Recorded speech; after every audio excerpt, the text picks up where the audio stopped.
Last week, we talked about the transfers. So now, let's talk about the returning players.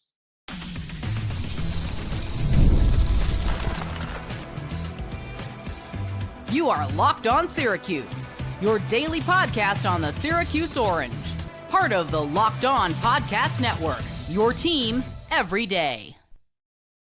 Hello, everyone, and welcome in a Locked On Syracuse. I'm Jackson Holzer, and thank you for making us your first listen of every single day here on the Locked On Podcast Network. It's your team every day, and of course, we are always free and available wherever you get your podcasts. And on this week's Poll Friday, I asked you guys the question, what grade would you give Syracuse basketball's returning players for this season?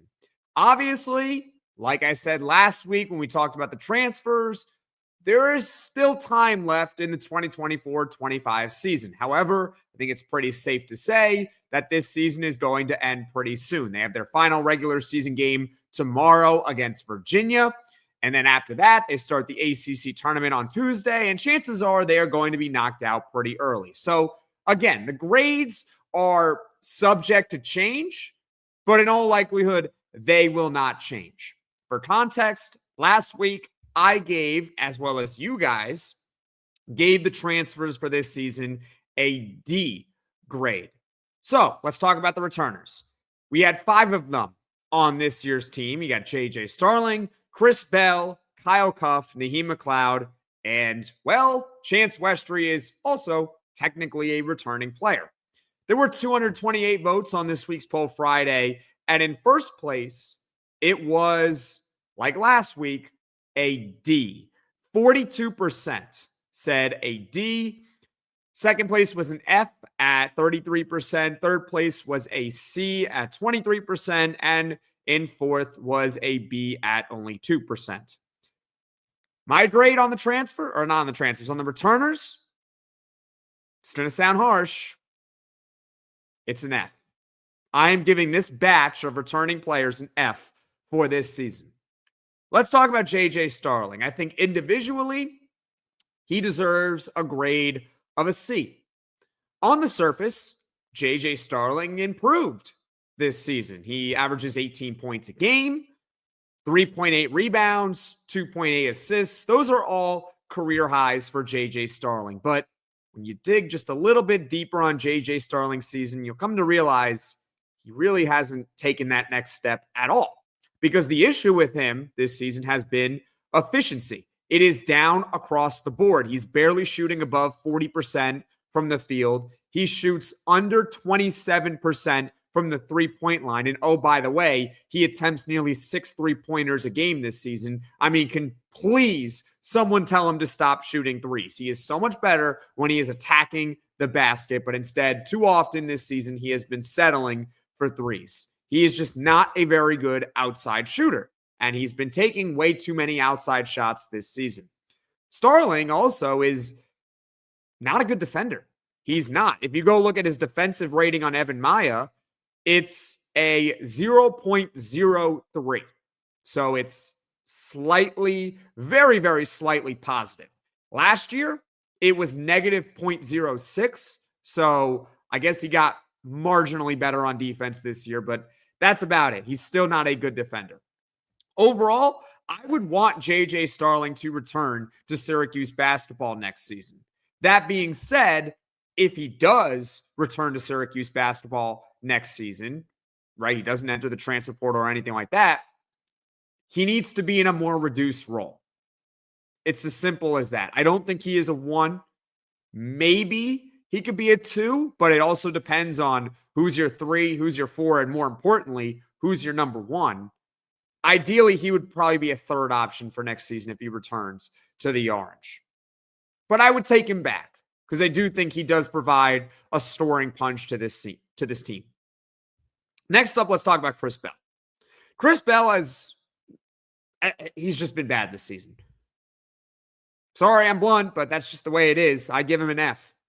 He has been better over the last 10 games. Over the last 10 games, he's shooting nearly 47% from the three-point line, which is elite level shooting. But the start of the season for him was just so brutal. And you can't just forget that. It was awful. There's a reason why Chris Bell is now coming off the bench. He started as a starter. In fact, he has been a starter for the majority of his Syracuse career. He really struggled, especially in the beginning of the season. From December 7th to December 31st, he did not make a single three-pointer. Not one. There were 6 games in that stretch where he did not make a single three-point shot. He is also a minus defensively over on Evan Maya. In fact, this season, he has gotten worse on the defensive end. He is a negative 0.49. That is not good at all. And last year, none of us thought he was a good defender either. He was a negative 0.09 on defense over on Evan Maya. It's very simple with Chris Bell. He is a one-trick pony. He could shoot the 3 ball at a very high clip when he is on, but when he is off, he doesn't really provide value anywhere else on the floor. Do I want him back? Not really. Not really. I'm sure he's a good person. I'm sure he's a good guy, but as a basketball player for this team next season, which, I mean, Wild Hack didn't say tournament or bust, but I mean, it better be tournament or bust. I don't really think he can help Syracuse basketball win games next season. Let me know your thoughts in the comments section below on Starling and Bell. Who do you want to return to Syracuse basketball next season? Both have another year of eligibility left, so they could, in theory, return if they wanted to.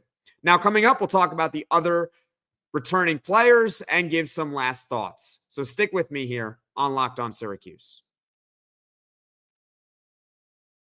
Life moves fast, especially when you have a family. One day you're watching your kids take their first steps, and before you know it, they're off to college. That's why securing their future is so important. Fabric by Gerber Life makes it simple to get term life insurance that fits your family's needs. With Fabric, you can apply for term life insurance online right from your couch. You can be covered in under 10 minutes, and in many cases, no health exam is required. You can get $1 million in coverage for less than $1 a day, so protecting your loved ones doesn't have to break the bank. Join the thousands of parents who trust Fabric to protect their families. Apply today in just minutes at meetfabric.com/lockedoncollege. That's meetfabric.com/lockedoncollege. Policies issued by Western Southern Life Assurance Company, not available in certain states. Price is subject to underwriting health questions. March basketball is here, and there's no better way to get in on the action than with Prize Picks, the best place for daily fantasy sports. With Prize Picks, you pick more or less on at least 2 player projections, and if you're right, you can win up to 1,000 times your cash. It's fast, easy, and keeps every game exciting. I love how I can make my picks in less than 60 seconds and stay engaged all game long, and when I win, my money hits my account in as little as 15 minutes. No waiting around. Download the app today and use code LOCKEDONCollege to get $50 instantly after you play your first $5 lineup. That's code LOCKEDONCollege for $50 instantly after you play your first $5 lineup. Prize Picks, run your game. So we left off talking about JJ Starling and Chris Bell and their individual grades for this season. I gave JJ Starling a C for this year, and I gave Chris Bell an F for the season that, well, it's not technically over yet, but will be over pretty soon for Syracuse basketball. So now let's talk about the final 3 returning players for Syracuse basketball this season, and they are Kyle Cuffe, Naheem McLeod, and Chance Westry. All of whom, by the way, were 2023 transfer portal additions. Now, I'm going to save you all some time. I am not going to go through individually with each player like I did with Starling and Bell, because let's face it, those guys have big roles on the team. And yeah, Kyle Cuffe somewhat has a role, and same with Naheem McLeod. Chance Westry is incomplete. So I'm going to save you all the trouble and not grade all of them individually, but here's what I will say. I don't believe that any one of them should return to Syracuse basketball next season. I don't. I don't feel it would be good for the Orange or for themselves, to be honest with you. I mean, Naheem's out of eligibility, so he can't return anyway. Kyle Cuffe does have a year remaining, but he is going to participate in senior day tomorrow. So connect the dots there. Take that information for what it's worth. And we had high hopes for Chance Westry, but Chance Westry injuries just completely derailed his time here. Chance Westry's time here, you ready? 2 years, 3 total games played, 11 total minutes played, 1 field goal attempt, and he did not score a single point with Syracuse basketball. It's just really unfortunate because we all had high hopes for him and we thought he could be a really good player. But unfortunately, injuries they've derailed him here at Syracuse.